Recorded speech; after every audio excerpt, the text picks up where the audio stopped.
नमस्कार स्टूडेंट्स, मैं आज आपको पढ़ाऊंगा दुर्ग। दुर्ग और किलों में के बारे में आपने सुना होगा। दुर्ग और किलों में अंतर क्या होता है? क्या आप जानते हैं दुर्ग और किलों में अंतर?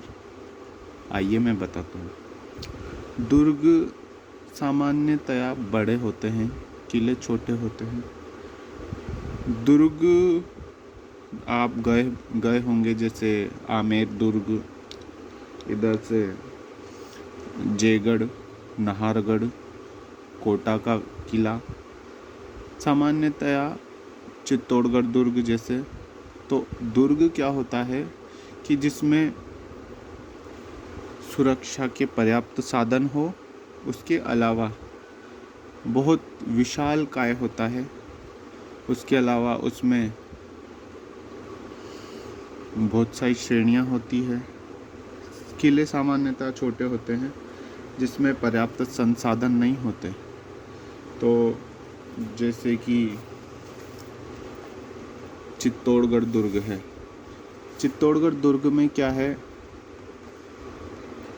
जब चित्तौड़गढ़ दुर्ग बना था उस समय पे या बहुत आने वाले बहुत समय तक चित्तौड़गढ़ में लोग रहते भी थे। वहाँ पर खाने पीने का पर्याप्त संसाधन उपलब्ध था। उसके अलावा वहाँ पर हथियार पर्याप्त थे सुरक्षा हेतु, और कई सारे लोग रहते थे। शरणार्थी भी वहाँ पर जाकर रहते थे। तो चित्तौड़गढ़ दुर्ग बहुत बड़ा था, तो वो दुर्ग था। अगर हम बात करें किले की, तो किला बहुत छोटा होता है। सामान्यतया किले में पर्याप्त संसाधन नहीं होते। तो स्थापत्य कला में आज हम शुरू करते हैं दुर्ग।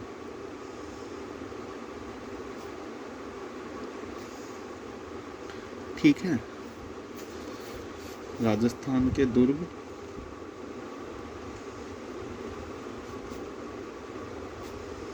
दुर्ग ठीक। तो दुर्ग क्या होता है, जिसमें हम सामान्यतः ये बोल सकते हैं कि जिसमें पर्याप्त संसाधन उपलब्ध हो, उसे दुर्ग कहते हैं। किलों में पर्याप्त संसाधन उपलब्ध नहीं होते, तो हम लिख सकते हैं ऐसा भवन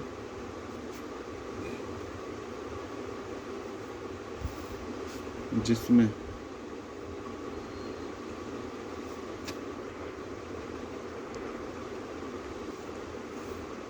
राज्य की सुरक्षा हेतु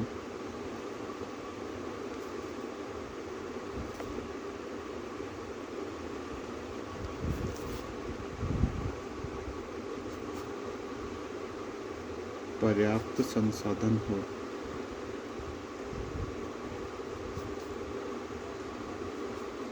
ठीक है, तो वो भवन क्या कहलाता है? दुर्ग। किला भी लिख ही लेते हैं।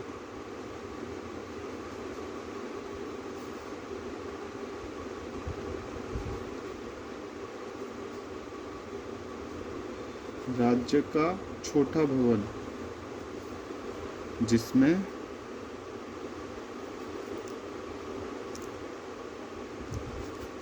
सुरक्षा के पर्याप्त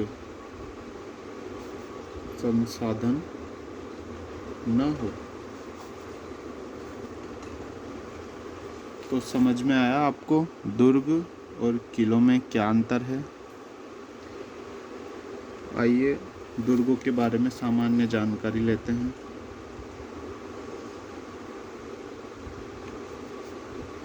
सामान्य जानकारी लेते हैं दोस्तों।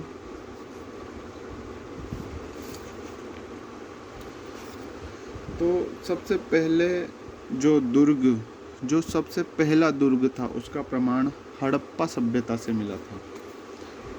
तो पहला दुर्ग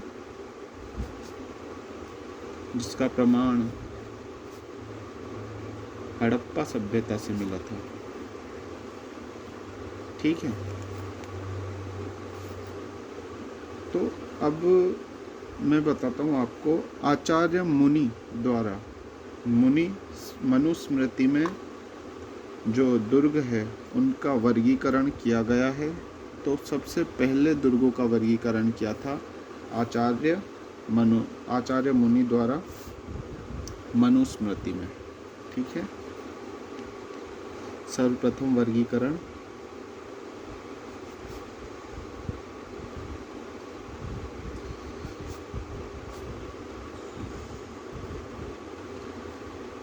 आचार्य मुनि द्वारा,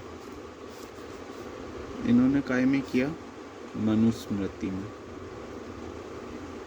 ठीक है,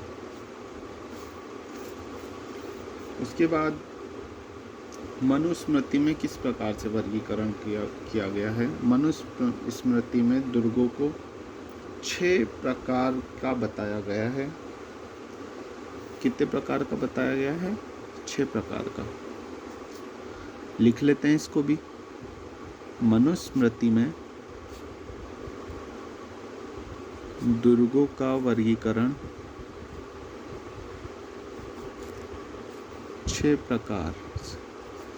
प्रकार से किया गया है। आगे देखते हैं। इतिहासकारों ने इसका खंडन किया है। इतिहासकार मानते हैं कि दुर्ग 6 प्रकार के नहीं होते।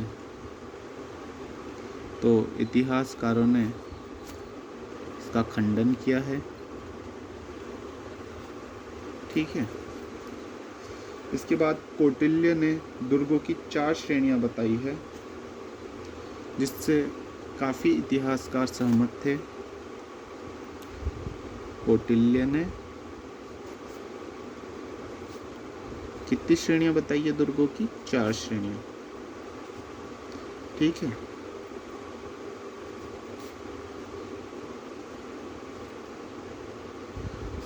उससे सब काफ़ी इतिहासकार सहमत थे।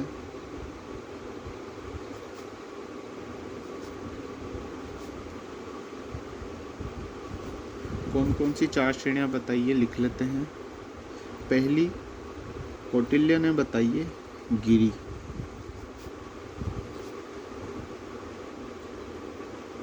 पहाड़ी पर स्थित दुर्ग होते हैं ना, उनको क्या कहते हैं? गिरि दुर्ग। गिरि मतलब गिर मतलब पहाड़, तो गिरि दुर्ग मतलब पहाड़ी पर स्थित दुर्ग। दूसरे नंबर पर लिखते हैं औदुक दुर्ग। औदुक दुर्ग में क्या होता है? जो ऐसे दुर्ग होते हैं जो नदियों के संगम पर स्थित होते हैं। पहाड़ी पर स्थित दुर्ग में हम चित्तौड़गढ़ दुर्ग ले सकते हैं, उसके अलावा कुंभलगढ़ दुर्ग ले सकते हैं, उसके अलावा जो आमेर दुर्ग है उसको भी हम पहाड़ी दुर्ग में ले सकते हैं। बहुत सारे दुर्ग हैं, लगभग अधिकतर दुर्ग पहाड़ी दुर्ग की श्रेणी में ही आते हैं। दूसरा है औदुक दुर्ग, जो दुर्ग नदियों के संगम पर स्थित हो। नदियों के संगम पर। अब नदियों के संगम पर इसका मतलब जहाँ पर 2 या 2 से अधिक नदियाँ आकर मिलती है ना, या फिर नदी के पास स्थित दुर्ग, तो वो कहलाते हैं औदुक दुर्ग। इनमें चित्तौड़गढ़ दुर्ग ले सकते हैं हम, उसके अलावा गागरोन का किला जो कि झालावाड़ में है, उसको भी हम औदुक दुर्ग के अंदर ले सकते हैं। तीसरे नंबर पर आता है वन दुर्ग। ये तो सामान्य है। वन मतलब जो वनों में स्थित दुर्ग है वो वन दुर्ग में आएंगे। जंगलों से घिरा दुर्ग।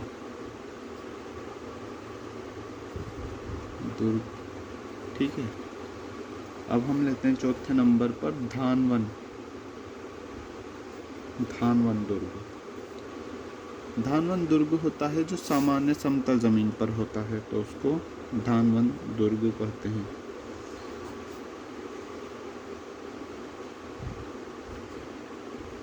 जंगलों में घिरा दुर्ग, इसमें हम रणथंभौर का उदाहरण ले सकते हैं। समतल भूमि पर हम सोनारगढ़ के किले का उदाहरण ले सकते हैं। इसके बाद शुक्र नीति ने दुर्गों का वर्गीकरण किया। तो शुक्र नीति के अनुसार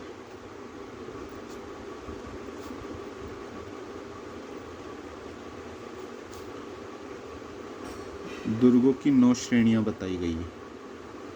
कितनी श्रेणियां? 9 श्रेणियां। 9 श्रेणियों में पहली है गिरी, जानते हो आप सब, पहाड़ पर। दूसरी श्रेणी है एरण।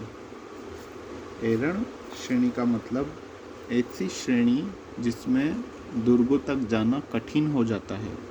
कठिन कांटेदार झाड़ियाँ हो या घने जंगल हो या लंबा रेगिस्तान हो, बहुत सारी चीज़ें होती है, मतलब वहाँ तक जाना कठिन हो जाए मार्ग, तो एरण दुर्ग कहलाता है।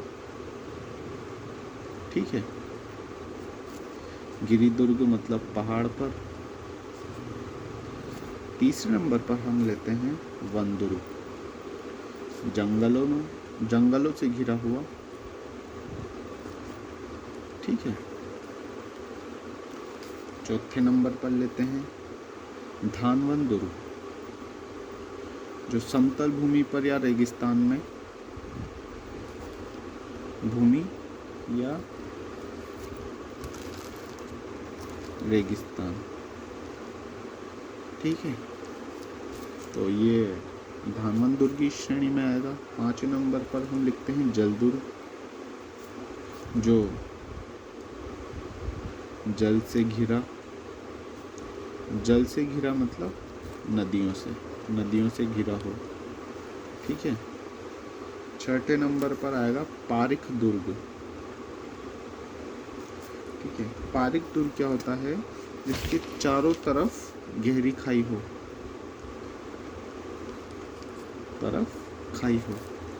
पहले क्या होता था, राजा होते थे, वो दुर्गों की सुरक्षा के लिए चारों तरफ गहरी खाई खुदवा देते थे, तो उनको पारिक दुर्ग की श्रेणी में रखा जाता है। 7वें नंबर पर हम लेते हैं परिध। तो परिध दुर्ग क्या होता है? जिसके चारों तरफ परकोटा हो। ठीक है।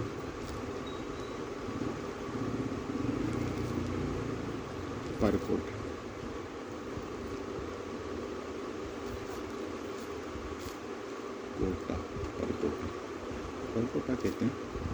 8वें नंबर पर हम देखते हैं सैन्य दुर्ग,